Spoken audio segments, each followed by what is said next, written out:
सत श्री अकाल जी। पंजाबी समझ में आती है, बोल नहीं सकती हूँ अच्छे से, लेकिन कोशिश करूँगी कि ऐसी हिंदुस्तानी भाषा में आपसे बात करूँ कि आप मेरे दिल की बात समझ पाएँ। और जो अभी ये कह के गए हैं, इनकी एक एक बात सुन रही थी मैं, और ऐसा लगता है कि जो मैं 2002 के लिए कर रही थी वो एक एक वाकया जो है वो 1984 से गुजरा है। एक एक चीज़, और यही मुझे लगता है इसी वजह से आज कोई भी पॉलिटिशियन जो इसका जिम्मेदार है, भले ही वो कांग्रेस का हो, भले ही वो राजीव गांधी हो या बीजेपी को या बीजेपी के हो, वो आज तक हमारे ऊपर बैठे हैं, हम पर राज कर रहे हैं। मेरे बुक लॉन्च जो दिल्ली में था उस पर किसी ने एक बहुत अच्छी बात कही कि अगर 1984 को इंसाफ मिलता तो 1993 नहीं होता, 1993 को इंसाफ मिलता तो 2002 नहीं होता, और 2002 को इंसाफ मिलता तो आज जो हिंदुस्तान में हो रहा है वो नहीं होता। और ये कहानी बहुत पुरानी है, और मेरा सिख समुदाय के साथ बहुत ज़्यादा गहरा ताल्लुक़ इसलिए भी है क्योंकि मैं 1993 दंगों की बेटी हूँ।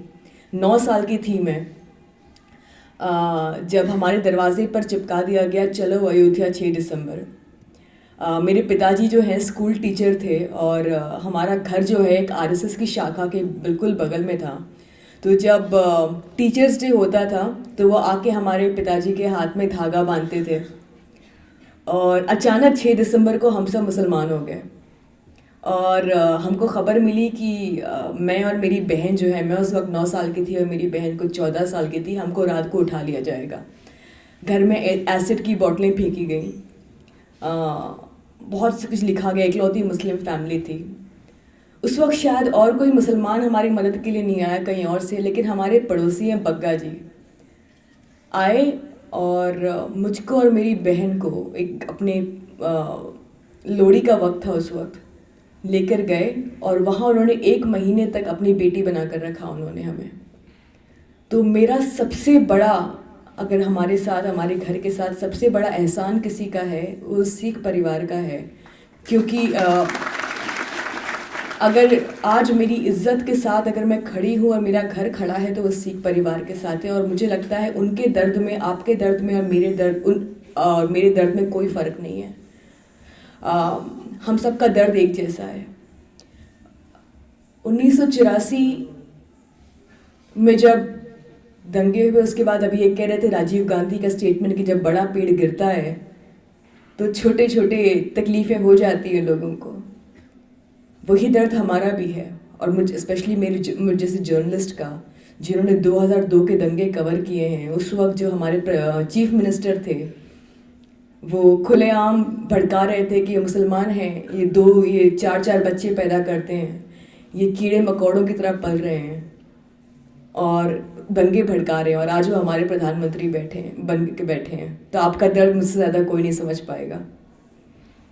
और इसीलिए शायद मैंने ये किताब लिखी, गुजरात फाइल्स, क्योंकि इस मुल्क में इस वक्त जस्टिस जो शब्द है वो सिर्फ एक कहने के लिए शब्द रह गया है। हम आप यहाँ पे इसलिए बैठे हैं और इतनी तादाद में यहाँ पर आए हैं क्योंकि हमारे दिल में एक दर्द है, एक जस्टिस के लिए एक डिज़ायर है जो अब तक पूरी नहीं हुई है, और वो दर्द हमारे दिल से कभी नहीं जाएगा क्योंकि हमारे अपनों का दर्द है। हमने अपने अपनों को अपनी आंखों के सामने मारा जाते हुए देखा है। गुजरात फाइल्स इसीलिए लिखी गई क्योंकि 2010 में मैंने पहली बार एक state home minister Amit Shah को जेल भिजवाया। उनका रोल था फेक एनकाउंटर्स में, वो इशरत जहाँ, कौसर बी, सोहराबुद्दीन, तुलसी प्रजापति के इनकाउंटर्स में। लेकिन उसके बाद मुझे अंदाज़ा हुआ कि ये सिर्फ इनकाउंटर्स ही नहीं है, ये एक स्टेट को पोलराइज करने के लिए मिस्टर अमित शाह, मिस्टर नरेंद्र मोदी का ने इस्तेमाल किया है। इसलिए नहीं क्योंकि वो रिलीजियस हैं, इसलिए क्योंकि रिलीजन एक ऐसा टूल है जिससे आप सोसाइटी को पोलराइज कर सकते हैं और पावर में बने रह सकते हैं। यही चीज़ पंजाब में भी हो रही है, यही चीज़ हिंदुस्तान में भी हो रही है। हम लोगों को पोलराइज करते हैं और रूल करते हैं। मैंने स्टिंग ऑपरेशन किया, मैं मैथिली त्यागी बन गई। एक 26 साल की उम्र थी मेरी, और एक अमेरिकन फिल्म इंस्टीट्यूट कॉन्जर्वेटरी हॉलीवुड की स्टूडेंट बनकर मैं गुजरात में गई। एक छोटे से मकान में एक स्टूडेंट बनकर रह रही थी। उस वक्त मैंने गुजरात के होम सेक्रेटरी जो 2002 में थे उनका स्टिंग ऑपरेशन किया, गुजरात के deputy general of police, Gujarat के आईबी चीफ, गुजरात के सुप्रिंटेंडेंट एटीएस, यहाँ तक कि नरेंद्र मोदी खुद का स्टिंग किया मैंने। मैं सिर्फ 26 साल की थी।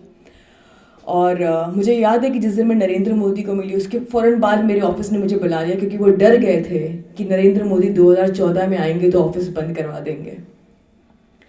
और मुझे याद है कि मैं नरेंद्र मोदी से मिलने के लिए गई उनके ऑफिस में, तो उनके टेबल पर एक किताब रखी थी बराक ओबामा की। तो उन्होंने कहा, one day I want to be like this man, and today he is the prime minister of this country, and I feel ashamed. I feel really ashamed that this man is the Prime Minister of a country after presiding over a genocide and a carnage. I mean, रोंगटे खड़े हो जाते हैं मेरे. It's like कि हम कमलनाथ या सज्जन कुमार को आप कहें कि इस मुल्क का प्रधानमंत्री बना दिया जाए तो कैसा लगेगा. ये वही दर्द है जो हर रोज़ फील करते हैं. और अगर ये बात मैं अपने लिबरल दोस्तों से कहूँ, रिपोर्टर्स से कहूँ, तो कहते हैं कम ऑन यार, let it be the past. I'm sorry, it's not the past. It's about justice. It's never about the past, because if you keep forgetting the past, you will never get justice. 84 cannot be forgotten. 93 cannot be forgotten. 2002 can never be forgotten. Because if we forget it, we will forget our history, and history can never be forgotten. History will be kind and objective. ये सब होने के बावजूद मुझसे home secretary मेरे sting operation में कहते हैं कि नरेंद्र मोदी अगर चाहते तो दंगों को रोक सकते थे, लेकिन उन्होंने नहीं रोका क्योंकि उसके बलबूते पर सीएम बने. गुजरात के एटीएस चीफ मुझसे कहते हैं कि नरेंद्र मोदी लोगों को बेवकूफ़ बनाता है और वो बन जाते हैं. इशरत जहाँ को तो उन्होंने अपने फार्म हाउस में अमित शाह ने रखा हुआ था. एक और ऑफिसर कहते हैं कि गुजरात के होम मिनिस्टर हरेन पांड्या, उसको तो इन्होंने ही मरवाया है. इन सब के बावजूद मेरी जो मेन स्ट्रीम मीडिया है वो बहुत चुप बैठी है. किताब को रिलीज़ हुए आज 5 महीने हो गए और एकदम चुप बैठी है. वो इसलिए चुप बैठी है क्योंकि उसके चुप रहने से मेरी जो सरकार है वो भी चुप रहेगी. और सरकार इसलिए चुप है क्योंकि आज की मीडिया चुप है. मेरे लिए ज़रूरी था शायद ये किताब लिखना, क्योंकि ये जो इन्वेस्टिगेशन मैंने की ये छपी नहीं, तहलकाने से छापा नहीं. ये कह दिया कि इससे हमारा ऑफिस बंद हो जाएगा. लेकिन ये किताब मेरे लिए छापना इसलिए ज़रूरी थी बिकॉज़ ये मेरे कॉन्शियंस पर वे कर रहा था कि रोज़ रात मैं ये सोती थी ये सोच कर कि जो लोग गुजरात में आज भी रिलीफ कैंप में हैं उनकी आशा मुझसे है और मैं उसको पूरी नहीं कर रही हूँ. 1994, 93, 2002 हर बार जब इलेक्शन आता है उठा लिया जाता है, और हर बार आप और हम जानते हैं कि क्या होता है. आज पंजाब में भी इलेक्शन का वक्त है, 1984 के दंगे उठाए जाएंगे और उसके बाद क्या होगा ये भी आप जानते हैं. क्योंकि हम सब जानते हैं कि कोई मेन स्ट्रीम पॉलिटिकल पार्टी इस वक्त ना आपको ना मुझको जस्टिस देने के हक में है. इस मुल्क में मनमोहन सिंह को प्राइम मिनिस्टर बना देंगे, कह देंगे देखो हमने एक सिख को प्राइम मिनिस्टर बना दिया, आप खुश रहो. ये पॉलिटिक्स है इस कंट्री की, ये पॉलिटिक्स है राइट की. जैसे कुछ मुसलमानों को आज की गवर्नमेंट ने बिठा दिया, कह दिया देखो ये स्पोक्स पर्सन है, आप खुश रहो, देखो हम तुमको साथ में लेके चल रहे हैं. The politics behind the politics of riots is most scary. and उसकी जो रिपोर्टाज होती है उसके बारे में अगर मैं आपको बताऊं तो जब मैंने अमित शाह को जेल भिजवाया उसके बाद एक पूरा सिनिस्टर कैंपेन शुरू हो गया सोशल मीडिया पे, ट्विटर पे, फेसबुक बहुत बड़ा ऑडियंस होता है. वो हैशटैग चलने लगा राना अयूब सीडी, आगे कुछ नहीं लिखा गया, राना अयूब सीडी. अब औरत है, रिपोर्टिंग कर रही हैं, राना अयूब सीडी, मतलब बाकी आप अपने दिमाग से इस्तेमाल कीजिए कि इसका मतलब क्या होगा. This is character assassination and they did as much as possible. मुझे डेथ थ्रेट्स आए हैं. मैं अब तक 2010 से 2011 के बीच में मैंने 45 सिम कार्ड चेंज किए हैं बिकॉज हर रोज़ मेरे फ़ोन कॉल टैप होते थे. एक आईबी ऑफिशियल ने रिसेंटली मुझसे कहा यार अपने अकाउंट में थोड़े पैसे डाल लो. मैंने कहा क्यों सर, बताया बड़े देखा हमने कि तुम्हारे अकाउंट चेक कर रहे थे तो पता चला 2 होम लोन और कुछ और लेकर रखा. मैंने कहा सर अगर सरकार इतना सब कुछ चेक करी तो पे भी कर दे मेरा लोन. तो ये है सर्वेलेंस आज के ज़माने में उन लोगों पर जो जस्टिस चाहते हैं आपके लिए और मेरे लिए, और हम अकेले नहीं हैं। मुझे एक्चुअली समझ में नहीं आता है कि मैं काफ़ी दिनों से इस किताब को लेकर, गुजरात फाइल्स जो मेरी किताब है, इसको लेकर काफ़ी दिनों से घूम रही हूँ, हर जगह हर शहर में घूम रही हूँ, क्योंकि आज जब मैं खड़ी हूँ यहाँ पर, ये किताब का पंजाबी एडिशन आ चुका है और कल ही मैंने इसका उर्दू एडिशन दिल्ली में लॉन्च किया। इसका मकसद सिर्फ एक है कि आप इसको पढ़ें और ये समझें कि हम इस पूरी लड़ाई में हम सब साथ हैं। ये आपकी अकेली की और मेरी अकेली की लड़ाई नहीं है। जब आप इस किताब के पन्नों को पढ़ेंगे तो आपको लगेगा ये तो हमारे साथ भी हुआ है, इसी मिनिस्टर ने तो हमारे दंगे भड़काने के लिए हमारे साथ भी यही कहा है, इसी पुलिस ऑफिसर ने तो इतने इनोसेंट लोगों को एक साथ मारा है। जब आप एक एक पन्ने पढ़ेंगे उसमें से आपको 1984 और 1993 का दर्द नजर आएगा। और इसीलिए ये किताब और इसीलिए जर्नलिज्म जरूरी है। आज जब मैं ये किताब लिख रही हूँ, मैं जा रही हूँ, मैं अभी कतर से लौटी हूँ, मैं दोहा में लैंड किया मैंने, और इंडियन एम्बेसी ने मेरा इवेंट कैंसिल कर दिया। इंडियन एम्बेसी को एक छोटी सी जर्नलिस्ट से बहुत डर लग गया, क्योंकि उसको लगा, इंडियन एम्बेसी को लगा कि शायद मैं दोहा में और दुबई में हिंदुस्तान का नाम खराब करूँगी। हिंदुस्तान का नाम तो खराब हिंदुस्तान के हुक्मरानों ने किया है, हिंदुस्तान का खराब उन लोगों ने किया है जिन्होंने चलती सड़क पर लोगों को बेरहमी से मारा है। ये अभी जूलियो रिबेरो की बात कर रहे थे कि जूलियो रिबेरो जब राजीव गांधी के किस्सा बयान कर रहे थे कि दोबारा ये मत कहना, जूलियो रिबेरो मेरी किताब का लॉन्च पर आए और उन्होंने कहा कि तुमने जो अभी किताब लिखी है इसमें जो लिखा है ये सब तो मैं पहले से जानता हूँ, क्योंकि ये सब तो हर राइट में ऐसे ही होता है। एक चीफ मिनिस्टर जो है खुली छूट दे देता है कि ये करो, क्योंकि इसके बाद मैं जो हूँ एक बड़ा लीडर बन के बाहर आऊँगा। यही चीज़ 84 के दंगों में हुई, छूट दे दी गई कि इंदिरा गांधी का असैसिनेशन हुआ है और ये काम सिखों ने किया है, तो उनका जिंदा रहना हमारे लिए ख़तरनाक है। यही चीज़ आप फिर मुड़ के गुजरात में देखिए, नरेंद्र मोदी के ऊपर जिहादियों का अटैक है इसलिए उनको मारना ज़रूरी है। बिल्कुल फ़र्क नहीं है, कोई फ़र्क नहीं है। और सिर्फ फ़र्क ये है कि जिस कांग्रेस ने उस वक्त सिखों को मारा था वो भी आज पावर में है, और जिस बीजेपी ने 2002 में दंगे किए थे वो भी आज पावर में है।